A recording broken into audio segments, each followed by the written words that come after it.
Hello everyone, welcome to the study concept MPGK की MCQ series में आपका फिर से स्वागत है। और ये इसका 46वां वीडियो है। लगातार ये सीरीज चल रही है और इसमें वो सारे क्वेश्चंस टॉपिक वाइज इसमें मैं लेके आया हूं जो कि आप मध्य प्रदेश जीके के ऊपर जानना चाहते हैं। और इसमें हर वीडियो में 25 क्वेश्चंस कवर होते हैं जो कि जिनका हर क्वेश्चंस का मैं डीप एनालिसिस लेके आता हूँ। तो वीडियो को अंत तक देखिएगा और वीडियो को लाइक भी कीजिएगा और साथ में वीडियो को ज़्यादा से ज़्यादा शेयर कीजिएगा, जिससे कि अन्य सारे परीक्षार्थी जो कि मध्य प्रदेश जीके की तैयारी करना चाहते हैं वो भी ज़्यादा से ज़्यादा मेरे इस वीडियो को देखकर एमपी जीके की तैयारी कर पाएँ। क्योंकि एमपीपीएससी, एमपीएसआई, कांस्टेबल, पटवारी और जितने भी विभागों के द्वारा जो एग्जाम्स कंडक्ट होते हैं उसमें मध्य प्रदेश जीके जरूर आता है। और उन सभी परीक्षार्थियों के लिए ये वीडियो बहुत ही ज़्यादा इंपॉर्टेंट है। तो लगातार मेरी इस सीरीज से जुड़े रहिए।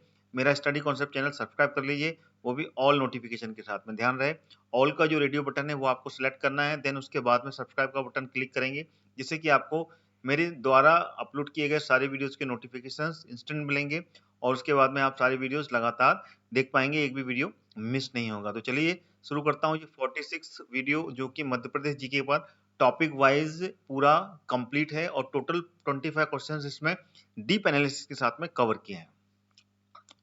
लीजिए, पहला प्रश्न आ गया आपके सामने। मध्य प्रदेश में मैग्नीज निर्यात निम्न में से किस देश को नहीं किया जाता? अमेरिका, ब्रिटेन, जर्मनी या फिर जापान? तो इसका जो सही विकल्प है वो क्या है? तो इसका जो सही विकल्प है, किसको निर्यात नहीं किया जाता, तो वो है जापान। जापान जो कंट्री है उसको मैग्नीज निर्यात नहीं किया जाता मध्य प्रदेश से। और मध्य प्रदेश में बता दूं आपको कि मैग्नीज सबसे अधिक, अगर पूरे भारत में मैग्नीज का उत्पादन कहीं होता है तो वो होता है मध्य प्रदेश में। और मध्य प्रदेश के ही बालाघाट में, ये जरूर ध्यान रखिएगा, मैं कईयों बार बता चुका हूँ आपको मेरे पिछली वीडियो सीरीज में, बालाघाट में एशिया की सबसे बड़ी खदान है। सबसे बड़ी खदान कहाँ पर है? भरवेली में। ठीक है, और सबसे अधिक मैग्नीज का उत्पादन यहाँ पर होता है। बाकी अमेरिका, ब्रिटेन और जर्मनी यहाँ पर मैग्नीज का निर्यात करता है मध्य प्रदेश। ठीक है, और जापान में क्या, जो लौह अयस्क है यानी कि आयरन का जो रॉ मटेरियल है उसका निर्यात किया जाता है मध्य प्रदेश के द्वारा जापान में। ठीक है, अगला प्रश्न आ गया। मध्य प्रदेश में लौह अयस्क का निर्यात निम्न में से किस देश में किया जाता है? जर्मनी, फ्रांस, जापान या फिर आ और तथा बा दोनों? तो इसमें से सही विकल्प जो है वो है द, यानी कि ऊपर जो जर्मनी और जापान दिया हुआ है, यहाँ पर लौह अयस्क का निर्यात किया जाता है। जैसे कि मैंने आपको पिछले प्रश्न में ही बताया, जापान के बारे में बताया था, तो जर्मनी भी है यहाँ पे कि लौह अयस्क का निर्यात किया जाता है। ठीक है, और मैग्नीज के बारे में मैंने पिछले प्रश्न में आपको क्लियर कर ही दिया है। ठीक है, चलिए आगे बढ़ते हैं। अगला प्रश्न आ गया। लौह अयस्क जो रॉ मटेरियल है लोहे का, वो निम्न में से किस प्रकार की चट्टानों में पाया जाता है? कुड़प्पा, धारवाड़, विंध्य या फिर गोंडवाना? तो इसमें सही विकल्प क्या है? तो इसका जो सही विकल्प है वो है धारवाड़। धारवाड़ समूह की जो चट्टानें होती हैं उसमें लौह अयस्क पाया जाता है। ठीक है, अगला प्रश्न आ गया। निम्न में से कौन सा लौह अयस्क का प्रकार नहीं है? हेमेटाइट, मैग्नेटाइट, लेमोटाइट या फिर एंथ्रेसाइट? तो कौन सा विकल्प है जो कि लौह अयस्क का एक प्रकार नहीं है? तो वो है एंथ्रेसाइट। एंथ्रेसाइट लोहे का प्रकार नहीं है। ठीक है ना, लोहे का अयस्क नहीं होता एंथ्रेसाइट, ये होता है कोयले का। ठीक है ना, कोयला पाया जाता है, कोयला एंथ्रेसाइट और बिटुमिनस। ठीक है ना, दो दो वर्ग की कैटेगरी मध्य प्रदेश में पाई जाती है। ठीक है ना, मध्य प्रदेश में एक ही वर्ग पाया जाता है, वो है बिटुमिनस कैटेगरी का लोहा का कोयला, जो कि सेकंड नंबर पे आता है। और फर्स्ट नंबर पे ए क्वालिटी का जो कोयला होता है वो एंथ्रेसाइट वर्ग का कहलाता है। ठीक है ना, उसको एंथ्रेसाइट कहा जाता है। बाकी ये तीनों जो हैं, all these are raw material of iron. ठीक है ना, रो अयस्क का प्रकार कहलाते हैं हेमेटाइट, मैग्नेटाइट और लेमोटाइट। ठीक है, चलिए आगे बढ़ते हैं। अगला प्रश्न आ गया। मध्य प्रदेश में लौह अयस्क कहाँ मिलता है? मतलब उसके निक्षेप कहाँ पर मिलते हैं मध्य प्रदेश में, जहाँ से कि लौह अयस्क निकाला जाता है? जबलपुर, झाबुआ, मंडला, उपरोक्त सभी? तो इसमें से सही विकल्प कौन सा है? तो इसका द विकल्प बिल्कुल सही है, यानी कि ऊपर दिए हुए तीनों विकल्प बिल्कुल सही है, यानी कि लौह अयस्क के जो निक्षेप है वो जबलपुर, झाबुआ, मंडला और इसके अलावा बालाघाट। ठीक है ना, बालाघाट जो है, ठीक है ना, ये चौथा जिला है यहाँ पे कि लौह अयस्क के निक्षेप मिलते हैं। ठीक है, अगला प्रश्न। ग्वालियर के संतोहा पनिहार क्षेत्र में किस खनिज हेतु प्रसिद्ध है? कोयला, मैग्नीज, लोहा अयस्क या फिर तांबा? तो ये जो प्रसिद्ध खदानें हैं, यहाँ पर लोहे के निक्षेप पाए गए हैं, ठीक है ना। और ये एक प्रसिद्ध खदान है लौह अयस्क की, ठीक है। बाकी सबसे अधिक जो मैंने पिछले प्रश्न में बताया, सबसे अधिक जो निक्षेप अगर पूरे मध्य प्रदेश में कहीं मिलते हैं तो वो झाबुआ, जबलपुर, बालाघाट, ठीक है ना, और मंडला। तो यहाँ पर सबसे अधिक निक्षेप पाए गए हैं लौह अयस्क के, ठीक है। अगला प्रश्न आ गया, सेलोमेलिन और ब्रोनाइट ये प्रमुख अयस्क हैं, किस धातु के, किस खनिज के ये प्रमुख अयस्क हैं? तांबा, मैग्नीज, टंगस्टन या फिर लोहा अयस्क? तो इसका जो सही विकल्प है वो है मैग्नीज, ठीक है ना। ये मैग्नीज के मुख्य अयस्क कहलाते हैं, ठीक है। This is the correct answer. अगला आ गया 8वां प्रश्न, मध्य प्रदेश में बॉक्साइट का जो अयस्क है वो कहाँ पाया जाता है? मंडला, शहडोल, जबलपुर या फिर उपयुक्त सभी? तो इसमें से जो द विकल्प है वो बिल्कुल सही है, यानी कि उपयुक्त सभी, यानी कि ऊपर दिए हुए जितने भी विकल्प हैं वो बिल्कुल सही है।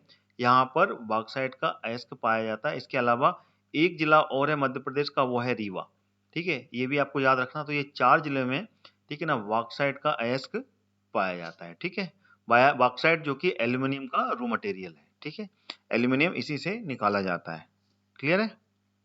अगला प्रश्न आ गया 9वां, प्रदेश में अग्नि मिट्टी के प्रकार मिलते हैं, कहां पर मिलते हैं अग्नि मिट्टी? नरसिंहपुर, शहडोल, जबलपुर या फिर उपयुक्त दिए हुए ऊपर के जो विकल्प हैं वो पूरे सही हैं।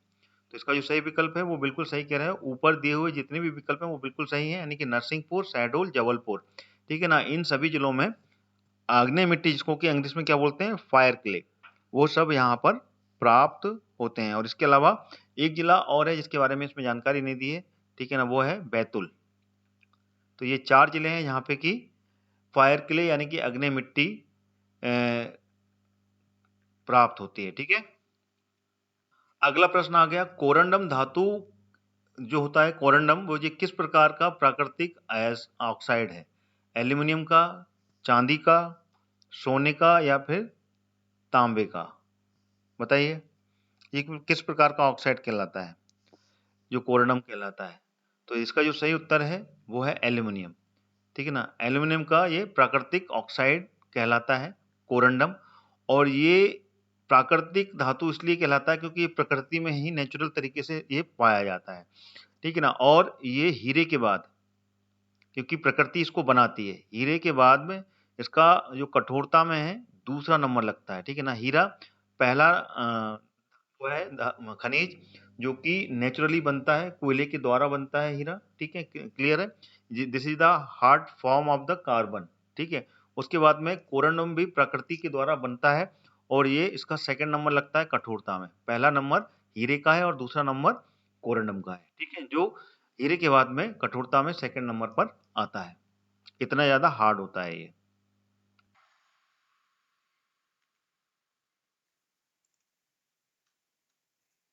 आगे जाने से पहले मैं आपको बताना चाहता हूं, अनअकैडमी आपके लिए लाया है एक फ्री प्लान जिसमें कि आपको एमपी के टॉप एजुकेटर से पढ़ने का सुनहरा मौका मिलेगा। इसी के साथ में आपको मिलेगा 500 से ज्यादा free live classes, live doubt clearing के साथ में 20,000 से ज्यादा free questions, free mock test और उनके एनालिसिस। और इसके साथ में आपको अनअकैडमी और भी बहुत कुछ देगा। फ्री प्लान एक्सेस करने के लिए आज ही डाउनलोड करें अनअकैडमी का ऐप और यूज करें मेरा रेफरल कोड जो कि रेड कैपिटल लेटर से लिखा हुआ है, हरदयाल कुशवाहा।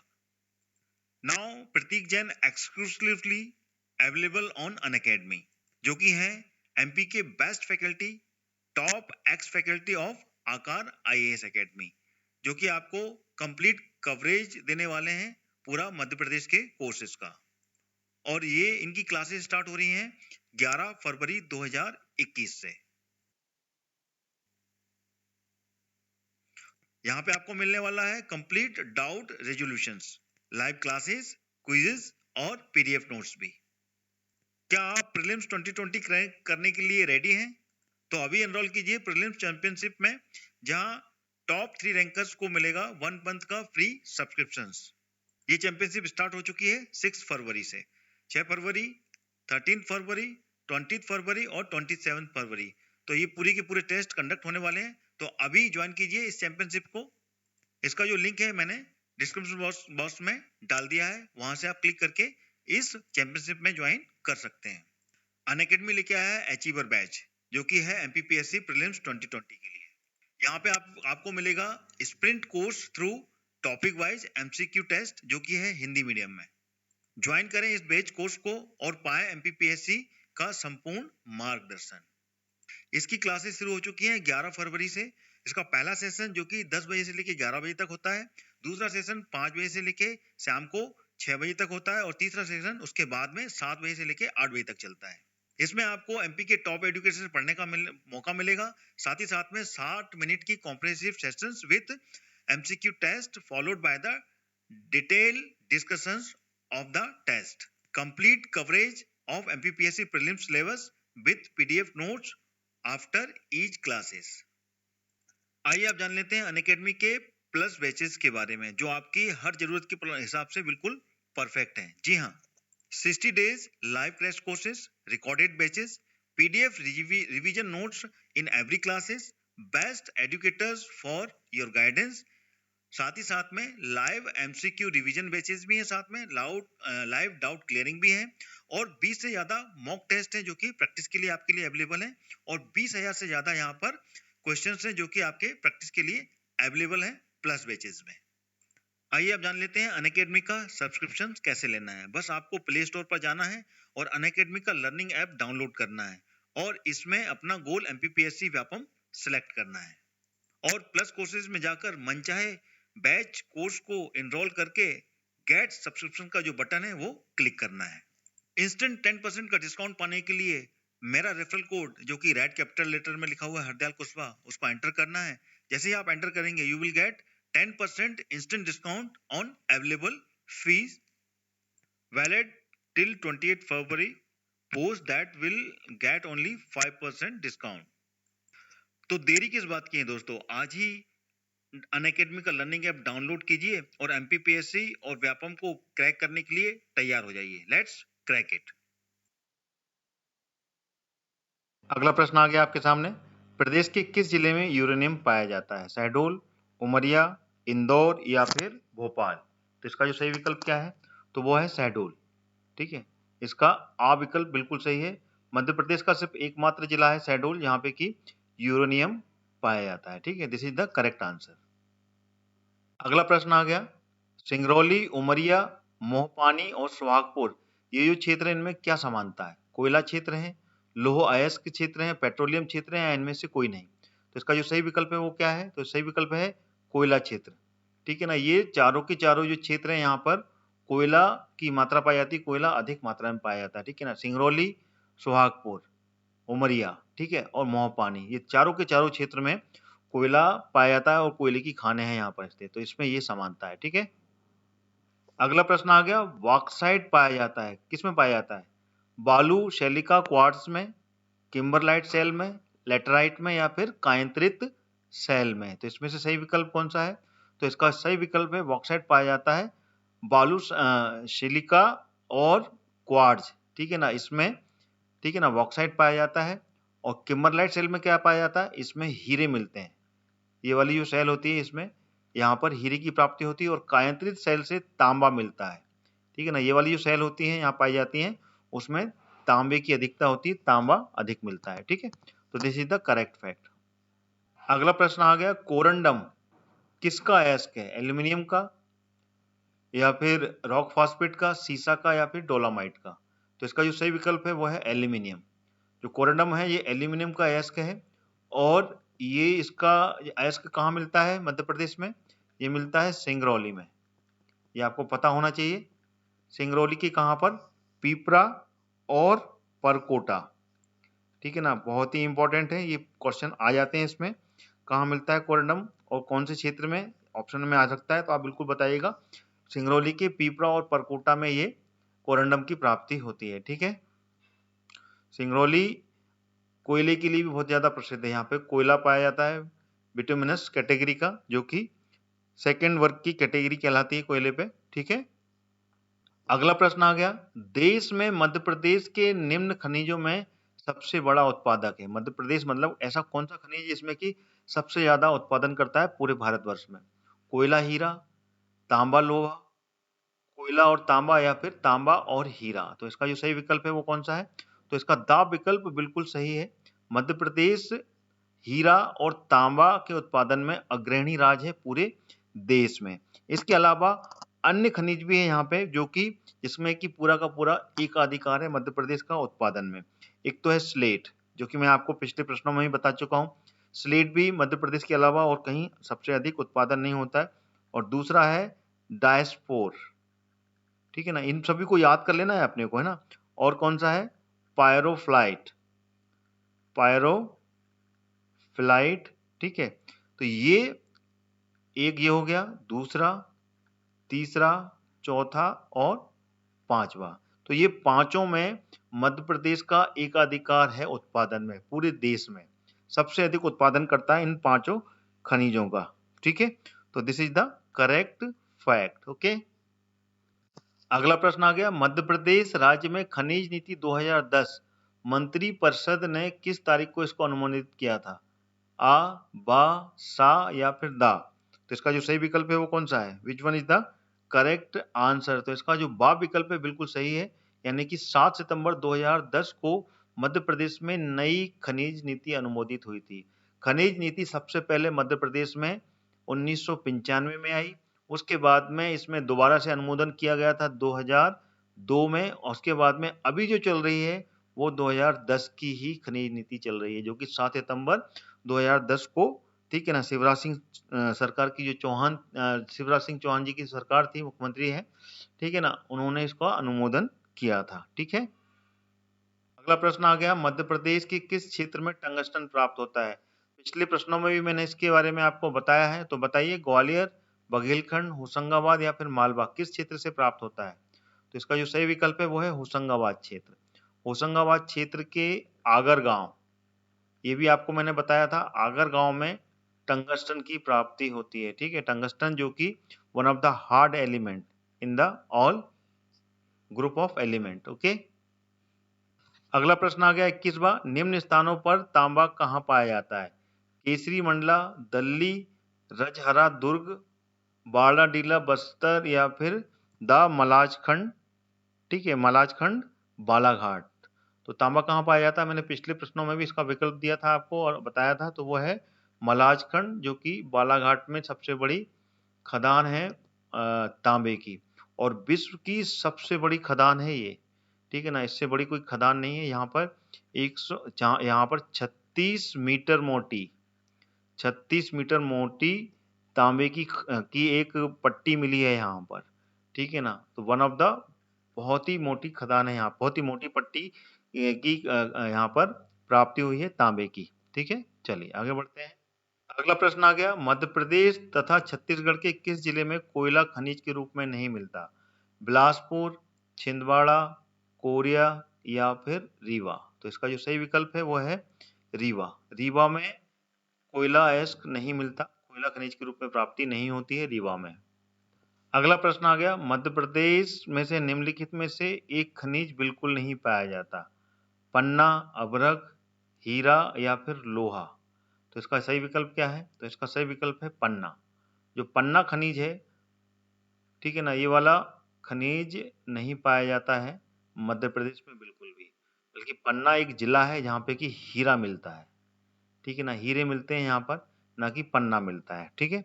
बाकी के सारे एलिमेंट्स, सारे खनिज जो हैं, मिनरल्स, वो मध्य प्रदेश में पाए जाते हैं, ठीक है।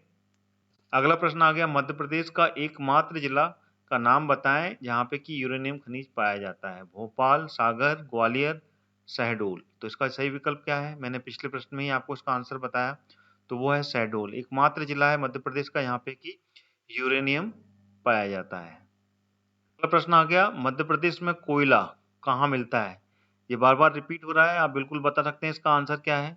तो इसका जो आंसर है वो है छिंदवाड़ा। सिर्फ छिंदवाड़ा ही है इन ऑप्शन में दिया हुआ जहाँ पे कि कोयला प्राप्ति होती है। और मध्य प्रदेश में कोयले के क्षेत्र को दो भागों में बांटा गया, ये मैं आपको पहले भी बता चुका हूँ। एक भाग कौन सा? मध्य भारत का क्षेत्र, ठीक है ना, मध्य भारत के क्षेत्र, और दूसरा कौन सा है? सतपुड़ा का क्षेत्र। तो दो क्षेत्र पाए जाते हैं, तो इनको आपको बिल्कुल क्लियर रट लेना है, ठीक है ना, मध्य भारत का क्षेत्र और सतपुड़ा का क्षेत्र। सतपुड़ा का क्षेत्र दो होते हैं। और मध्य भारत के क्षेत्र में कौन कौन से जिले आते हैं? उमरिया आता है, शहडोल आता है और सिंगरौली आता है। ये जो क्षेत्र है और सीधी ये वाला जो पूरा का पूरा जो क्षेत्र कहलाता है, ये क्षेत्र कहलाता है पूरा मध्य भारत का क्षेत्र। और सतपुड़ा के क्षेत्र में जो आप पढ़ते हैं वो पड़ता है छिंदवाड़ा हुआ, ठीक है ना, बालाघाट हुआ, और कौन सा होशंगाबाद हुआ, बैतूल हुआ। तो ये पूरे के पूरे क्षेत्र होते हैं, ये सतपुड़ा के क्षेत्र के कहलाते हैं। तो सतपुड़ा के क्षेत्र में कोयला सबसे अधिक पाया जाता है कंपैरेटिवली मध्य भारत के क्षेत्र में से, ठीक है ना। और मध्य भारत क्षेत्र में सबसे अधिक कोयला अगर कहीं पाया जाता है तो वो पाया जाता है कहाँ? उमरिया क्षेत्र में सबसे छोटा सा बेल्ट है, 15 वर्ग किलोमीटर का क्षेत्र है।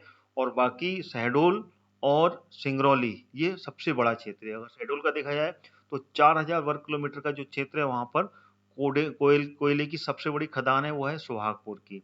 और सिंगरौली जो कि 2500 वर्ग किलोमीटर का एरिया है, यहाँ पे की पूरा कोयले की खान है, कोयला मौजूद है वहां पर। और सतपुड़ा में अपना आपको मैंने बताया छिंदवाड़ा, होशंगाबाद और बैतूल, ये पूरा का पूरा क्षेत्र जो है ये सतपुड़ा का क्षेत्र कहलाता है, ठीक है। तो ये थे पूरे के पूरे इंपॉर्टेंट क्वेश्चंस जो कि मैंने आपको खनिज के ऊपर बताए। इसके अलावा ये वाली सीरीज और भी चलेगी पर्टिकुलर खनिज के ऊपर, ये वाले टॉपिक पर। और जब तक कि इसके इम्पोर्टेंट क्वेश्चंस मैं आपके सामने पूरे कवर नहीं कर देता हूँ, वीडियो कैसा लग रहा है आपको कमेंट करके जरूर बताएं। आपके कमेंट मेरे लिए बहुत ही ज़्यादा इंपॉर्टेंट है। साथ ही साथ में वीडियो को आप ज़्यादा से ज़्यादा, जो भी देख रहा है वो लाइक जरूर बटन दबाएं और साथ में ज़्यादा से ज़्यादा शेयर करें, जिससे कि अन्य सारे परीक्षार्थी मेरी इस सीरीज से जुड़ के मध्य प्रदेश जीके पर पूरा कमांड कर सकें। लगातार मेरी सीरीज से जुड़े रहिए। मैं बार बार कहता हूँ, स्टडी कॉन्सेप्ट चैनल सब्सक्राइब कर लीजिए ऑल नोटिफिकेशन के साथ में। ऑल का रेडियो बटन आपको क्लिक करना है, देन उसके बाद में सब्सक्राइब का बटन क्लिक करना है, जिससे कि आपको सारे वीडियोस के नोटिफिकेशन मिलेंगे। तो इसी के साथ में अपना एमपीजी का ये वाला पार्ट खत्म करता हूँ। अगला वीडियो लेके फिर हाजिर होऊंगा। जय हिंद, जय भारत।